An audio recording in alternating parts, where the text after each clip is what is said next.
Hati-hati. Hati-hati.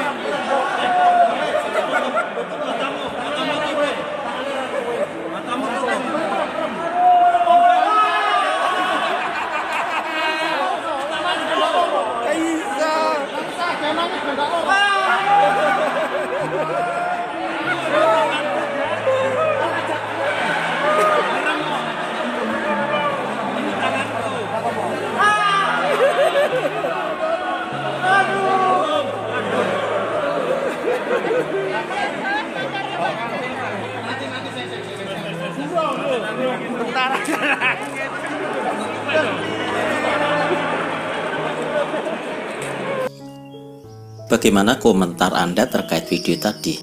Lucu? Aneh? Masa? Begitu saja kok takut?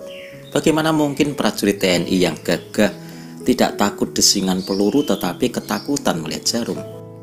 Sebenarnya anggota TNI tadi tidak sendirian. Perasaan takut, cemas, tidak nyaman, dan tidak aman hampir menghinggapi sebagian besar kita. Charles L. Whitefield dalam bukunya Healing the Child Within memperkirakan 80–95% manusia tidak menerima kebutuhan batin yang membuatnya bertumbuh secara sehat.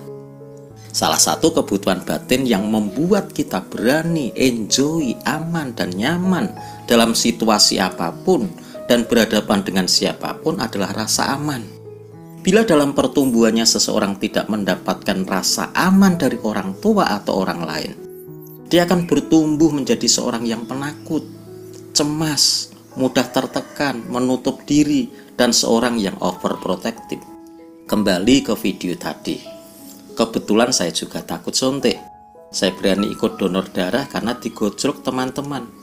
Waktu saya disuntik, saya membayangkan rasa sakit yang luar biasa. Ternyata saya ditipu oleh perasaan. Sama sekali tidak sakit. Mengingat masa kecil dulu, pola yang digunakan orang tua untuk menenangkan si anak yang menangis adalah dengan cara menakut-nakuti. Nanti disuntik Pak Dokter loh. Itu belum seberapa. Tidak sedikit orang tua yang demi menundukkan anak yang dianggap rewel, bandel, dan nakal, melakukan kekerasan verbal dan fisik. Saya sih belum mengalami, tapi ada yang sampai diikat di pohon dan sekujur tubuhnya dikerubuti angkrang.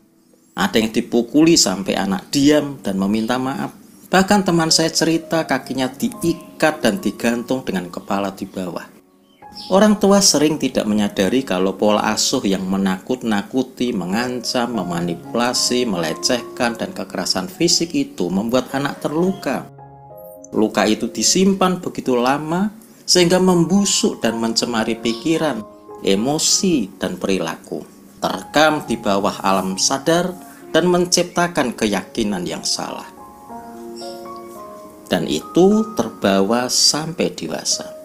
Ada loh pasangan muda kalau disentuh suami marah-marah, dia tiba-tiba jijik dengan dirinya dan curiga dengan suaminya. Setelah dilayani ternyata akar peristiwanya, kalau dia pulang agak terlambat, ibunya marah-marah dan selalu meluncurkan kata-kata, wanita kalau pulang malam itu kayak pelacur. Nah, perkataan orang tuanya ini sangat melukai dan terekam dalam jiwanya dan membentuk keyakinan palsu.